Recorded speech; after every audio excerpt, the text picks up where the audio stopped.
In this video, we are going to talk about composite function. And from the question, fx and gx are given to you. And then we need to find part 1, fgx, part 2, gfx, and followed by part 3, g squared x. As part 1, question requests for fgx. So what we are going to do next would be we start from function f, which is on our left hand side.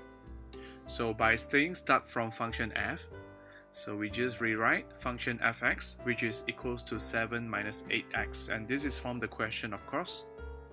And next we are going to replace x by something else, and that something else would be the function on our right hand side, which is the gx.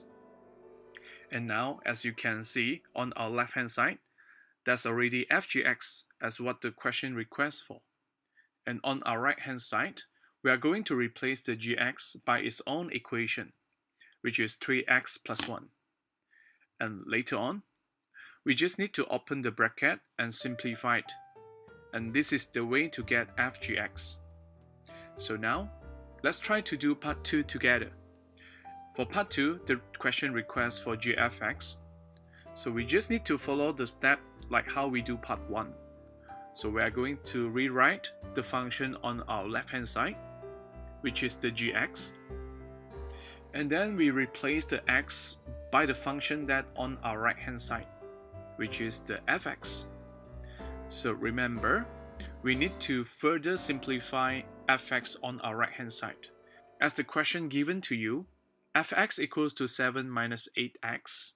So we just replace fx be 7 minus 8x. And followed by the simplification. This is how we get gfx. And in real exam, actually the questions can get more complicated.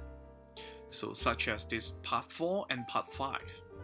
So for part 4, the question requests for fg4. So if the question started with this one, so no matter what, you need to find out the function fgx first, which means that you need to do everything like part 1 to get function fgx. So let's say if you have done part 1, now you can get started with your function fgx. And the question requests for you to find the value of fg4, which means that now you need to sub 4 into your x.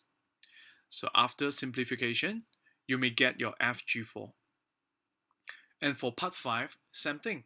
You need to do the solution like part 2 to get your gfx. So after you complete everything like part 2, now you get your gfx.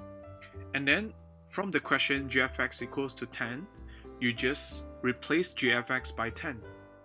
And furthermore, you can simplify it to get your x. So this is how we do composite function.